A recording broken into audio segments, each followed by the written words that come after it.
Początki tej historii sięgają XVIII wieku i związane są z żyjącą na Podolu węgierską rodziną szlachecką Berzewiczych.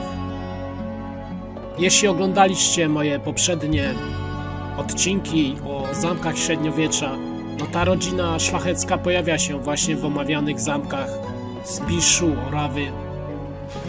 I właśnie jeden z przedstawicieli rodu, Sebastian Berzewiczy, to bohater tej opowieści. Był on awanturnikiem, obieży światem. Najpierw udał się w podróż do Indii, a później na pokładzie hiszpańskiego statku korsarskiego udał się do odległej Ameryki Południowej. Tam z kolei Sebastian poślubił Indiankę, a oczywiście owocem tego związku była ich córka, Umina.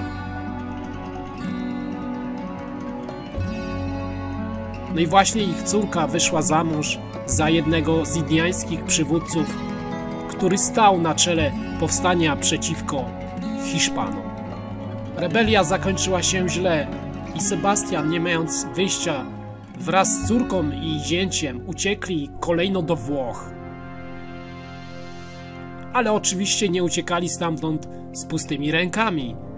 Podobno zabrali ze sobą naprawdę sporą część skarbu inkaskich królów. Zły los jednak prześladował uciekinierów również po ich powrocie na Stary Kontynent. Mąż Uminy został zamordowany, a Sebastian wraz z córką oraz nowonarodzonym synem Unkasem kolejny raz musieli gdzieś uchodzić, a więc znaleźli tym razem schronienie na Węgrzech, gdzie na zamku w Niedzicy, o którym wspominałem właśnie wcześniej, schronienia udzielił im ród Paloczych. Jednak fatum nie opuszcza naszych bohaterów i dosięga ich także w tym miejscu. Bo właśnie pewnego dnia pod nieobecność Sebastiana Berzewiczy na zamek wtargnęli zamaskowani zbójcy, a określa się ich jako prawdopodobnie ludzi hiszpańskiej inkwizycji ścigających potomków inkaskiego rodu królewskiego. No, możemy tylko zgadywać, że prawdopodobnie szukali oni małego Unkasa, ale na szczęście służbie dosłownie w ostatniej chwili udało im się go ukryć. No, zbójcy zawiedzieni tym faktem pozbawili życia jednak Uminę. Sebastian Berzewiczy, pełen rozpaczy po powrocie, gdy zastał tą sytuację, później pochował córkę w srebrnej trumnie gdzieś na zamku w Niedzicy. I dodatkowo obok sarkofagu miał on ukryć inkaski skarb, ale miejsca ostatniego spoczynku księżniczki i też oczywiście kosztowności nikt nigdy nie odnalazł. Dodatkowo mówi się, iż jest ono chronione naprawdę potężnym zaklęciem, które czyni je po prostu nieosiągalnym do odnalezienia. Ale istnieje też druga wersja. Ponieważ Umina nie była katoliczką, z tego też oto powodu nie mogła być pochowana na zamku, a właśnie jej srebrną trumnę z ciałem oraz skarbem zakopano gdzieś na polach w okolicy Zamczyska. Po śmierci Uminy jej syn adoptowany został przez bratanka Sebastiana Berzewiczy, Wacława Benesza. Sam akt ten usankcjonowany został testamentem podpisanym przez przybranego ojca Unkasa i, uwaga, delegację Inków przybyłą do samej Niedzicy. Wacław Benesz wychował Unkasa pod nazwiskiem Antoni Unkas na jednym zamku na Morawach. Ów chłopak był jedynym spadkobiercą skarbu, ale tamten wcale go nie interesował, tak samo jak i jego potomków. I taka sytuacja trwała dłużej, aż do XX wieku, kiedy to jeden z prawnuków Uncasa na nowo podjął temat niezwykłej historii swego rodu i postanowił dociec prawdy. A był to Andrzej Benesz z Bochni, prawnik, archeolog, a także poseł i wicemarszałek Sejmu Polskiej Rzeczypospolitej Ludowej.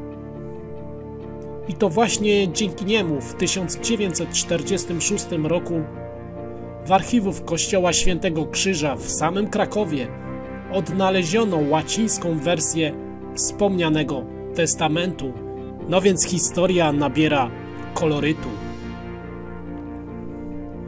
I po przestudiowaniu zawartych w dokumencie wszelakich wskazówek, to Andrzej Benesz odnalazł też drugą wersję testamentu, sporządzoną tym razem w indiańskim piśmie męzełkowym.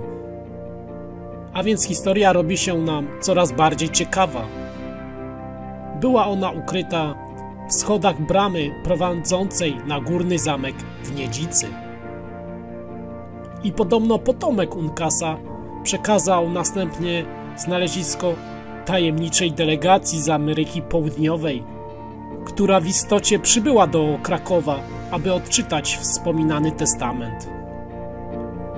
Ale potem wszelaki ślad po dokumencie bezpowrotnie zaginął.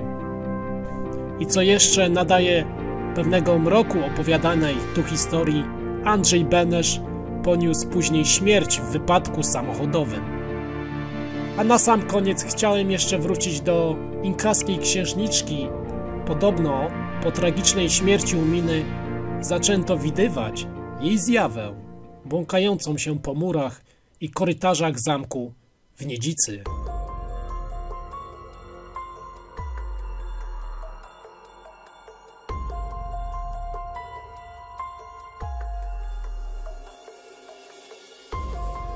I w okolicy krąży niezmiernie ciekawa opowieść o pewnym z zamkowych furmanów o imieniu Jakub. Ów mężczyzna po skończonym dniu pracy zgodził się odprowadzić kobiety ze służby do ich sypialni. A gdy to już zrobił i wracał do własnej już izby, niespodziewanie trafił do komnaty, której nigdy wcześniej nie widział, a spotkał w niej kobietę. Ale przekonany, że przez przypadek zaszedł do gościnnej części zamku, szybko ją przeprosił i chciał się oddalić. Ale w tym właśnie momencie nieznajoma przemówiła do niego, mówiąc: wyprowadź mnie stąd. Jakub ruszył więc z kobietą i po chwili znaleźli się w kolejnym pomieszczeniu, którego stary furman znów nie mógł wcale rozpoznać. Nieznajoma skierowała następnie swe kroki w stronę łoża i serdecznie podziękowała mu za okazaną pomoc. I w tym momencie Jakub zobaczył, że owo łoże było w rzeczywistości srebrną trumną, w której spoczywało ciało niewiasty z krwawą plamą na jej piersi. I jak się pewnie domyślacie, kosztowności. Jakub zobaczył wszystkie te kosztowności, ale spanikował i rzucił się do ucieczki, by za chwilę zemdleć. Nadszedł ranek, a służba, gdy wstawiła się do pracy, odnalazła go nieprzytomnego na zamkowym dziedzińcu. I co bardzo ciekawe, okazało się, że Jakub w jedną noc całkowicie osiwiał i od tej pory znany był w Niedzicy jako Jakub Biały.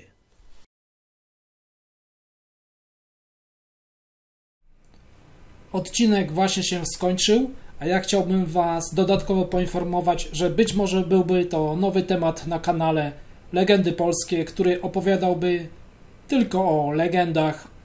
I pamiętajcie również nadal o subskrypcji, komentowaniu, kciuku, to pozwoli mi rozwijać kanał. No i dajcie znać, być może w komentarzach, jak właśnie podobał się ten odcinek. Także Historia Miniona pozdrawia i cześć, do zobaczenia.